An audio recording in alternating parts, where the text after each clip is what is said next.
Of going to confront something this size? I'm Don Wildman.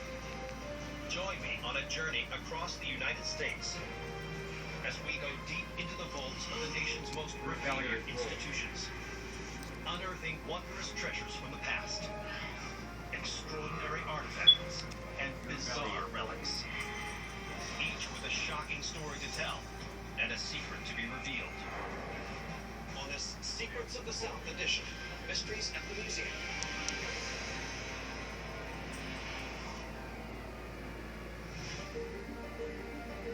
The small town of Hopkinsville, Kentucky is home to the Pennyroyal Area Museum, an institution which celebrates the colorful heritage of the state's southwestern counties. Here, amid antique toys and bygone memorabilia, lies an artifact linked to a peculiar local incident. It is just a simple brown folder, but what's inside is totally fascinating. According to local author Geraldine Sutton-Stiff, this folder's contents provide vital clues to a bizarre event involving her own family. We have investigation reports, interviews, photographs, and sketches. Sketches that depict otherworldly creatures that are decidedly inhuman. What information does this dossier provide into the events of the Kelly Hopkinsville encounter? It's August 21st, 1955. No, Camp. Years before Geraldine's birth, her father, 26-year-old Elmer Sutton, is visiting with family at his mother's home in Kelly, Kentucky. The group is enjoying the warm summer evening, unaware that their lives are about to change forever. At 7 p.m., a visibly shaken friend of Elmer's, named Billy Ray Taylor, bursts into the farmhouse. He said, "There's something out here, and I don't know what it is." He said he looked up, and going across the sky was an opal silver object, all the colors of the rainbow going behind it. Billy Ray and Elmer head out to the yard to investigate.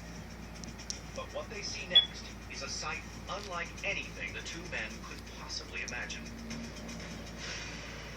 Something come walking out of the woods. It was about 3.5 foot tall, big glowing eyes, big ears, and it was hovering above the ground.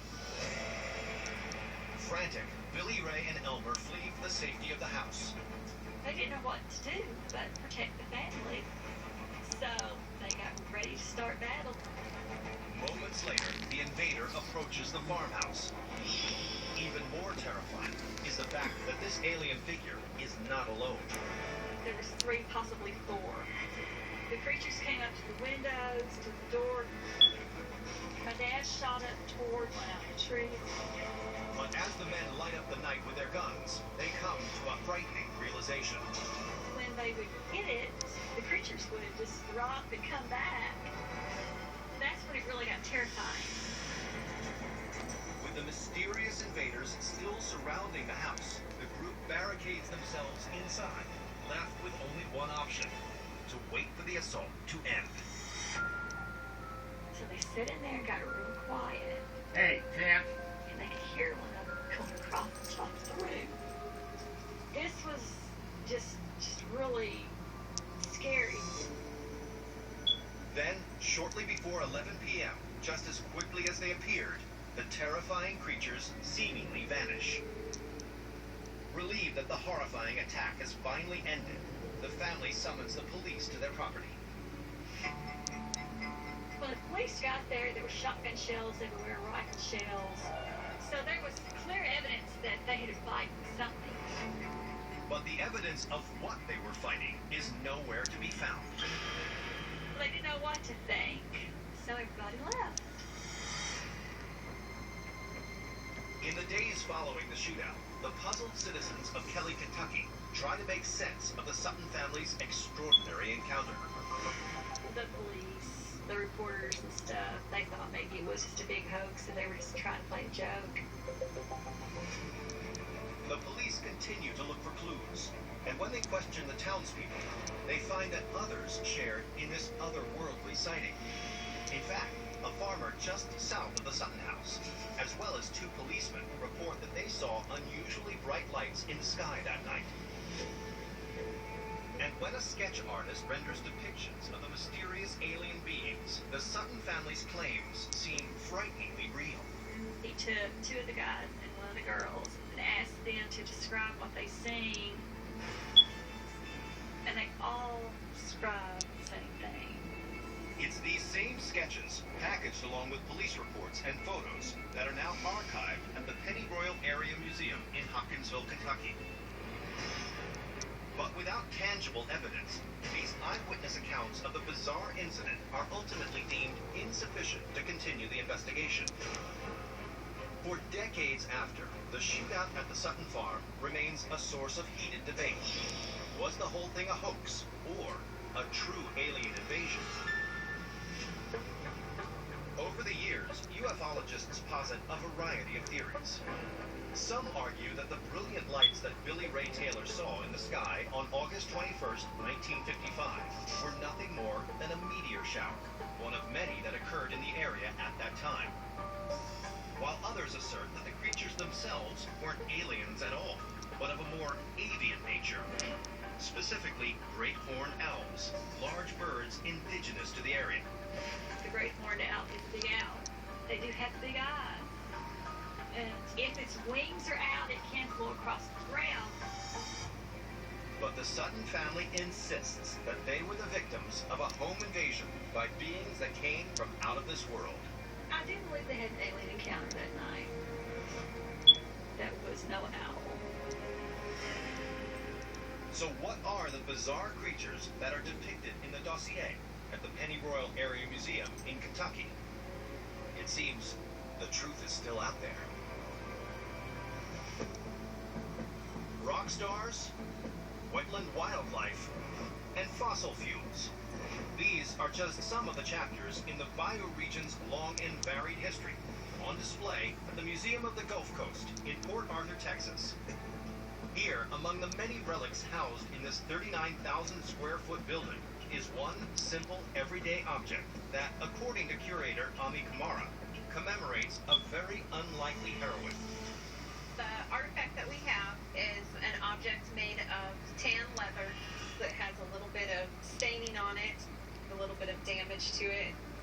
This item is a lady's purse, and it belonged to Karen Silkwood. So, who was Karen Silkwood? And how did her handbag end up the key piece of evidence in a 37-year-old murder mystery? 1972, Crescent, Oklahoma. 26-year-old Karen Silkwood takes a job as a lab technician at a nuclear processing plant operated by energy giant Kerr McGee. The plant manufactures fuel rods used in nuclear power reactors. But with the atomic energy industry in its infancy, many of the workers are unaware of the hazards posed by the airborne radiation leaks that frequently occur at the plant. They had no idea how dangerous it was. They weren't told that it could cause cancer. And the plant's management does little to ensure the safety of their employees. So workers were just being told to, wear this respirator and you'll be fine, when actually they really should have been evacuated and decontaminated. So Karen started to catch on to it, and she knew something was not quite right. In 1974, Karen Silkwood is recruited by the Oil, Chemical, and Atomic Workers Union to investigate the conditions inside Kerr McGee. She would document how many times the alarms went off, how many times there were leaks, write down things, dates, people, names. As Karen probes deeper, she uncovers something truly disturbing. The nuclear fuel rod has to meet certain criteria. If it's cracked, it should not be shipped. Cracked fuel rods leak radiation, contaminating anyone who comes in contact with them. She started to notice that these rods were actually getting shipped cracked, but the documentation that Kerr McGee was writing down was that they were okay. So it was right then and there when Karen really decided that something needed to be done, something drastic. Karen decides it's time to blow the whistle on Kerr McGee and their unsafe practices. So she calls David Burnham, a a prominent investigative journalist at the New York Times, and arranges to meet him in Oklahoma City. Karen was going to present them all her paperwork that she had been keeping for months and months, and they were ready to break the story.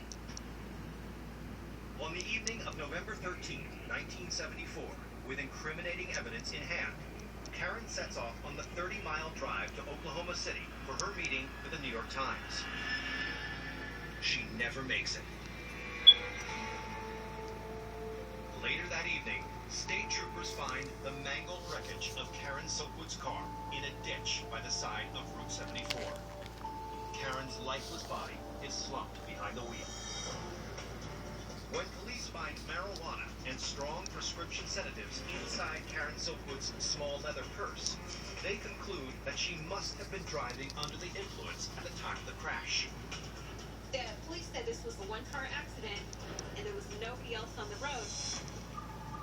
But Silkwood's friends and family are not convinced. It was just a little too coincidental for them that she would die on her way to meeting the New York Times reporter, and they do not believe it at all. When her family saw the car, they realized that there was a dent in the rear fender that was unexplained for. It had to be a dent made from some sort of exterior force. They thought there was foul play involved. So did Karen Silkwood crash her car in the midst of a drug-induced haze? Or could something more sinister be going on? Have you done anything out of the ordinary recently? Bought a new washer and dryer from the home improvement store. Heard you're suffering from FOBO. Phobo. FOBO. Beer. Of better options.